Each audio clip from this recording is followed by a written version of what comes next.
अस्सलाम वालेकुम dear students. आज के इस लेक्चर में हम एक्सरसाइज 3.1 को मज़ीद कंटिन्यू करेंगे और उसका क्वेश्चन नंबर हम सॉल्व करेंगे 4, 5 एंड 6। ठीक है, तो चलें आज की वीडियो हम स्टार्ट करते हैं। तो जी स्टूडेंट्स, क्वेश्चन नंबर हमारे पास जो 4 है उसमें क्या गिवन है, find the value of P if 2p+1 ratio 3p+4 and 3:4 are equal. यानी कि हमारे पास जो ये रेशो है एंड जो 3:4 है ये दोनों इक्वल हैं। तो हम क्या करेंगे, पहले आपने सबसे पहले इनको इक्वल कर लेना है। ठीक है, इनको इक्वल आपने लिख लेना है। 2p+5 रेशो 3p+4 इक्वल है किसके, 3:4 के। तो हम यहाँ पे लिख देंगे 3:4। ठीक है, अब जब आपके पास दो रेशोज आपस में इक्वल आ जाए तो आपने उन जो दोनों रेशोज हैं उनको फ्रैक्शन फॉर्म में कन्वर्ट कर लेना है। तो फ्रैक्शन फॉर्म क्या बनेगी इसकी, 2p+5 ओवर 3p+4 ये इक्वल आएगी 3:4 के। ठीक है, अब सिंपली आपने इन्हें क्रॉस मल्टीप्लाई करना है। 4 को आप इससे करें मल्टीप्लाई और 3 इसको आप 3 से कर दें। तो ये आ जाएगा 4 times 2p+5 is equals to 3 times 3p+4। Now अब इसके बाद इसको मज़ीद आप सिंप्लीफाई कर लें। 4 टू ज़ा 8p+20 is equals to 9p+3 4 ज़ा 12 आ जाएगा। ठीक है, अब इसके बाद p को आप एक साइड पर रख लें और जो बाकी आपके पास कांस्टेंट हैं उनको एक साइड पे ले लें। यहाँ पे आप 20 को इधर रहने दें और 12 को यहाँ ला के सब्ट्रैक्ट कर दें और यहाँ पे 9p है। सो 9p माइनस 8p आप कर सकते हैं। तो यहाँ से आपके पास p 20 माइनस 12 क्या आएगा, 8 आ जाएगा। तो आप इसको इस वे में लिख सकते हैं कि p की जो वैल्यू है वो क्या आ रही है, वो 8 आ रही है।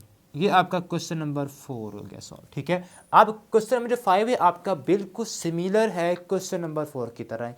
बस फ़र्क इस बात का है कि यहाँ पे p इन्वॉल्व है और वहाँ पे जस्ट x इन्वॉल्व है। ठीक है, तो आपने वहाँ पे x की वैल्यू निकालनी है। बिल्कुल आपने ईच एंड एवरी स्टेप आपने ऐसे ही करना है। ठीक है, ओके।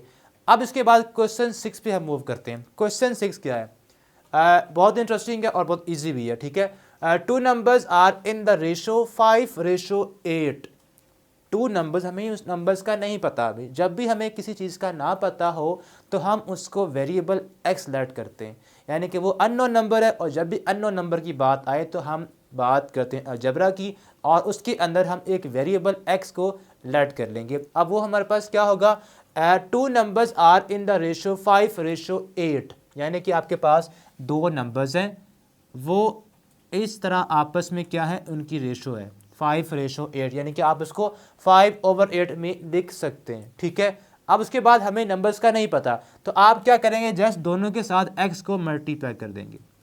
ठीक है, दोनों के साथ आपने ऊपर भी और नीचे भी x से मल्टीप्लाई कर देना है। ठीक है, अब आपने क्या करना है, if 9 is added to each number, यानी कि आपके पास जो ऊपर 5x एक नंबर बना है और 8x, आपने दोनों में 9 को ऐड करना है। तो आप क्या करेंगे, यहाँ पे दोनों में 9 ऐड कर देंगे। If 9 is added to each number, हमने 9 को ऐड कर दिया। अब फिर we get a new ratio 8:11। आपके पास जब ऐड करते हैं तो एक नई रेशो बन जाती है, वो जो कि रेशो क्या होगी, 8:11। ये आपका कह लेंगे डाटा था जो हमने क्वेश्चन से कन्वर्ट कर लिया है एक मैथमेटिकल एक्सप्रेशन के अंदर, इक्वेशन के अंदर। ठीक है, अब ये समझे क्वेश्चन नंबर 4 और 5 ही बन चुका आपका। सिंपल आप इसको क्रॉस मल्टीप्लाई करें, 11 को आप मल्टीप्लाई करेंगे इस टर्म के साथ 5x+9 के साथ। ठीक है, और 8 को आप मल्टीप्लाई कर देंगे यहाँ से 8x+9 के साथ, यानी कि आपने क्रॉस मल्टीप्लाई कर देना है। तो क्रॉस मल्टीप्लाई करने के बाद इनको मज़ीद आप मल्टीप्लाई कर दें। 11 5 ज़ा 55 x+99 आ जाएगा is equals to 64 x plus 8 9 ज़ा 72 आएगा। ठीक है, अब इसके बाद अगेन x वेरिएबल टर्म्स हैं उनको एक साइड पे आप ले आएँ और जो कॉन्स्टेंट्स हैं उनको आप इक्वेशन के एक तरफ आप मूव कर दें। तो 64 यहाँ पे बड़ी वैल्यू है, तो 64x और ये जो 55x है इसको वहाँ जब लेके जाएंगे तो इसका साइन क्या हो जाएगा, माइनस का, तो ये बन जाएगी 55x।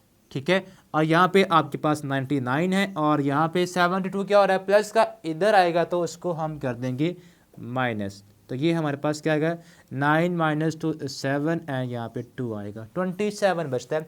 और यहाँ से आपके पास क्या आएगा, 64 में जब आप सब्ट्रैक्ट करेंगे 55 तो आपके पास क्या आएगा, 9x आ जाएगा। ठीक है, इसको आप इस वे में भी लिख सकते हैं, 9x is equals to 27 and x is equals to क्या आ जाएगा, 27/9 बिकम्स x की वैल्यू क्या आएगी, 3 आ जाएगी। यानी कि आपके पास वो जो नंबर था वो हमारे पास क्या है, वो 3 नंबर था। x की वैल्यू क्या आ गई है, 3, हमारे पास वो अननोन वेरिएबल नंबर था जिसकी हम वैल्यू निकाल चुके हैं। तो ये था आपका क्वेश्चन नंबर 4, 5 और 6। तो होप सो आपको अच्छी तरह इसकी समझ आ गई होगी। अब हम अपनी नेक्स्ट वीडियो के अंदर क्वेश्चन नंबर 7, 8 और उनसे जो ऑनवर्ड क्वेश्चंस है वो सॉल्व करेंगे। तो तब तक के लिए अल्लाह हाफिज़।